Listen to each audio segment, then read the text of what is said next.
Hello and नमस्कार। मैं हूँ यश और स्वागत करता हूँ आप सभी का स्टडी विलेज कानपुर में। हाँ जी, एक नए अपडेट के साथ फिर से आपका स्वागत है।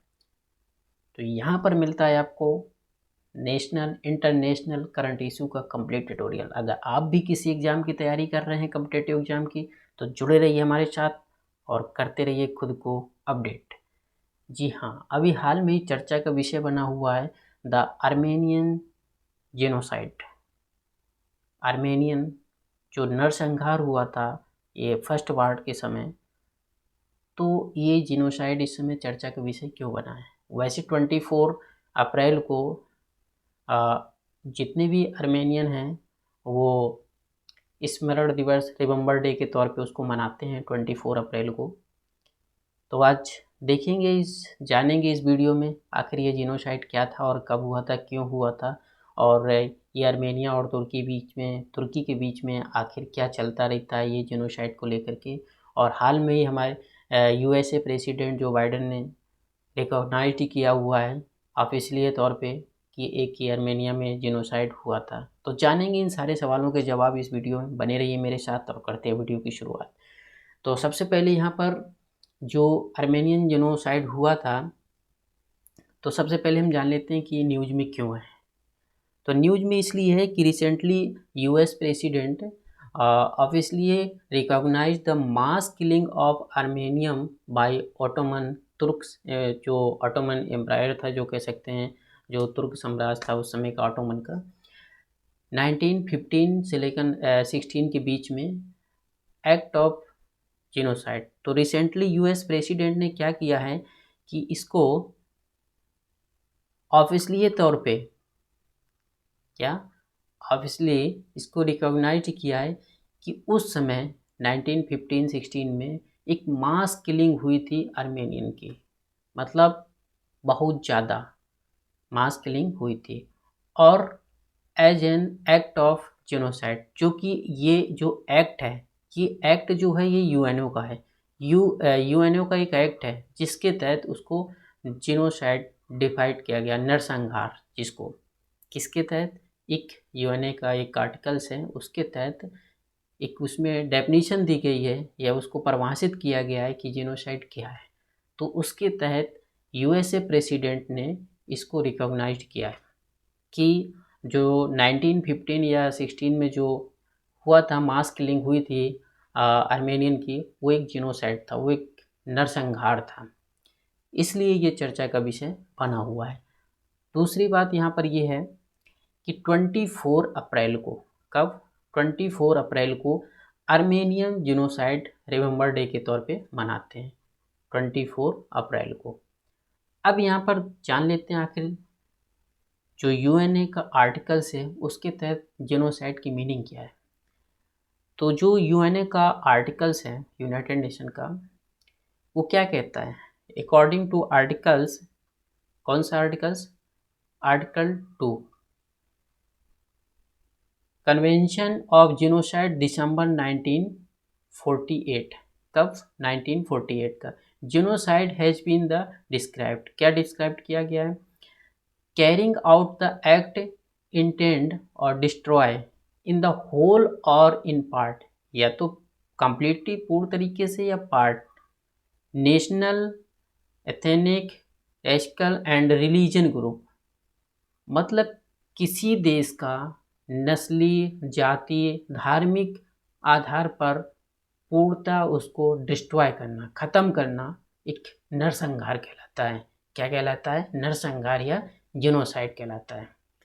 तो यहाँ पर ये जिनोसाइड के यहाँ पर इसको परिभाषित किया गया है किसमें, आर्टिकल 2 में, यूएनए का जो कन्वेंशन है जिनोसाइड का, उसमें। अब यहाँ पर ये जो जेनोसाइड जो वर्ड सबसे पहले आया था, ये यूज किया गया था 1943 में। कब किया गया था, 1943 में। किसके द्वारा किया गया था, एक रफेल लिमकन था, एक रफेल लिमकन, एक पॉलिश लायर थे, इनके द्वारा क्या किया गया था, इसको वर्ड का सबसे पहले प्रयोग किया गया था 1943 में। क्लियर, यहाँ पर समझ आ गया होगा कि जिनोसाइड क्या है। और अब इसके इसी एक्ट के तहत यूएसए प्रेसिडेंट ने इसको रिकॉग्नाइज्ड किया है। अब यहाँ पर हम जान लेते हैं कि आखिर ये जेनोसाइड था क्या, आर्मेनियन जेनोसाइड में क्या हुआ था। तो ये जेनोसाइड जो हुआ था ये सेंचुरी 20 सेंचुरी का फर्स्ट जेनोसाइड था कह सकते हैं, क्योंकि ये वही आपका 1915 से लेकर 1917 के बीच में जो फर्स्ट वार चल रहा था उस समय ये हुआ था। तो इसको हम 20th सेंचुरी का फर्स्ट जेनोसाइड कहते हैं। और अगर हम बात करें कि एक जेनोसाइड और इंटरनेशनल का अगर देखा जाता है तो जो सेकेंड वर्ल्ड वार में जो यहूदियों के साथ हुआ था, बड़े पैमाने पे बड़े स्केल पे यहूदियों को मारा गया था, वो भी एक जेनोसाइड था। तो यहाँ पर 1915 और 1917 में जो ये वर्ल्ड वार चल रहा था, फर्स्ट वर्ल्ड वार, तो उस समय ये जेनोसाइड हुआ था। अब आफ्टर फर्स्ट वर्ल्ड वार नवंबर 1914 में क्या हुआ था कि जो ऑटोमन साम्राज्य था participated in the war sliding Germany किसकी साइड से लड़ रहा था, जो ये ऑटोमन जो साम्राज्य था वो तुर्की की साइड से लड़ रहा था। हंगरियन एम्पायर और जो ऑस्ट्रो और तुर्की इनका जो एक ग्रुप था और रूस वहाँ पर तो अलग था। तो इनकी साइड से इनका वार चल रहा था। तो ये सपोर्ट कर रहे थे जो ऑटोमन साम्राज्य था, किसको सपोर्ट कर रहा था, तुर्की और हंगरियन एम्पायर को। अब इस ऑटोमन तुर्क जो थे इनको ये लगा कि जो आर्मेनियन है, Turk believed in the Armenian would side with Russian. इनको ये लगा कि जो आर्मेनियन है ये रसिया का साइड ले रहे हैं, किसका, रसिया का, रूस का ये साइड ले रहे हैं इन द वार में। रिजल्ट क्या हुआ, Ottoman Turks engage in mass removal the campaign the Armenian from the border. तो जब ऑटोमन्स एम्परर को ये लगा कि ये तो क्या कर रहे हैं कि ये रसिया का सपोर्ट कर रहे हैं, क्योंकि जो ऑटोमन था वो जर्मनी और ये हंगरी साइड था, और ये इनको लगा कि ये रसिया का सपोर्ट कर रहे हैं, कौन, आर्मेनियन। तो इन्होंने एक कैंपेन चलाया, कैंपेन की पूरे तरीके से आर्मेनियन को जो आर्मेनियन थे इनको पूरी तरीके से हटा दिया जाए, ख़त्म कर दिया जाए, यहाँ से बॉर्डर से निकाल दिया गया। तो जो ईस्टर्न फ्रंट था वहाँ पर आर्मेनियन के लोग ज़्यादा रहते थे, उस साइड से क्या किया, इनको निकालना शुरू कर दिया गया, मारना काटना निकालना जिस तरीके से। और देखा जा रहा है कि 24 अप्रैल और 1915 को Ottoman Turkish government officially arrested the accuse the 1000 Armenian the intellectuals. It was the start Armenian genocide. तो यहाँ पर ये तो माना जाता है। अब देखिए जो तुर्की है वो ये मानने को तैयार नहीं है कि जो आर्मेनियन जेनोसाइड हुआ था, वो ये कहता है कि हाँ ऐसा कुछ हुआ था, आर्मेनियन को भगाया गया था, मारा गया था, लेकिन वो एक जेनोसाइड नहीं है, मतलब वो एक नरसंहार नहीं था, बस यही एक प्रॉब्लम है। तो यहाँ पर क्या था कि बड़े स्केल पे 24 अप्रैल को ऑफिशियली तौर पे जो ऑटोमन तुर्किस थे उन्होंने कहा कि इनको यहाँ से निकाला जाए। अब यहाँ पर क्या हुआ कि जो आर्मेनियन फैमिलीज थी, तो यहाँ पर जो स्मॉल चिल्ड्रेन छोटे बच्चे थे, और इनको क्या था कि इनको सीधे विदाउट फूड और विदाउट वाटर जो था शेल्टर, तो ये इसको डेजर्ट में सीरिया और कहाँ पर अरेबिया की तरफ इनको क्या कर दिया गया, दौड़ा दिया गया। तो इसको डेड वॉक भी बोला जाता है, कहीं कहीं इसको कि डेड वॉक से भी नाम से भी जाना जाता है। तो अब इनको डेजर्ट में दौड़ा दिया गया, तो आधे लोग तो ऐसे ही मर गए, जो जहाँ मिल रहा था तो उनको काटा मारा जा रहा था। तो अकॉर्डिंग टू एस्टीमेट लगभग में 1.5 मिलियन बहुत होता है, आप समझ सकते हैं, 10 से 15 लाख लोग इस जेनोसाइड में क्या हुए, अपनी जान गंवा दी। तो ये कुछ था आर्मेनियन जेनोसाइड। तो इसका मेन कारण क्या था, हमारा कारण यही था कि जो वर्ल्ड वार चल रहा था, फर्स्ट वर्ल्ड वार, तो फर्स्ट वर्ल्ड वार में जो ऑटोमन एम्पायर था वो था जर्मनी और हंगरी के साथ में, और इनको ये लगा कि जो आर्मेनियन है वो रूस का साथ दे रहे हैं। बस इसी में क्या हुआ कि जितने भी आर्मेनियन इनको मिले वो सब आर्मेनियन में क्या किया, इनको उड़ता उनको हताहत किया और उनको मारने की कोशिश, ये मारा गया इनको। अब यहाँ पर आता है कि आखिर इस जो यहाँ पर यूएसए प्रेसिडेंट ने इसको रिकॉग्नाइज्ड किया है, तो इसका सिग्निफिकेंस क्या हो सकता है? तो यहाँ पर यूएसए प्रेसिडेंट का ये कहना है कि हाँ, ये जो हुआ था, तो यहाँ पर एक थोड़ा सा यहाँ पर एक लिटिल लीगल इम्पैक्ट ऑन तुर्की, तो ये लीगली थोड़ा इम्पैक्ट तुर्की पे पड़ सकता है। Other than become the causes embarrassment of the country given other the countries of the import the acknowledgement the genocide. तो ये कहते हैं कि इससे और लोगों को और कंट्री को भी प्रेरित मिलेगी, ताकि वो भी इन पास्ट में हुई घटनाओं को वो क्या कर सकें, जान सकें और बता सकें और उसको रिकॉग्नाइज कर सकें। अब यहाँ पर अकॉर्डिंग टू आर्मेनियन, तो आर्मेनियन के अकॉर्डिंग क्या है, नेशनल स्टूडेंट की 30 country officially recognize the Armenian genocide. लगभग 30 कंट्रियों ने क्या किया है, रिकॉग्नाइज किया है कि आर्मेनियन जेनोसाइड हुआ था। ठीक है, अब क्या इंडिया ने रिकॉग्नाइज किया है, तो उसको भी जान लेते हैं कि इंडिया ने रिकॉग्नाइज किया है या नहीं किया है। तो पहले हम जान लेते हैं कि तुर्की ने जो है वो उसने क्या रिस्पॉन्स किया।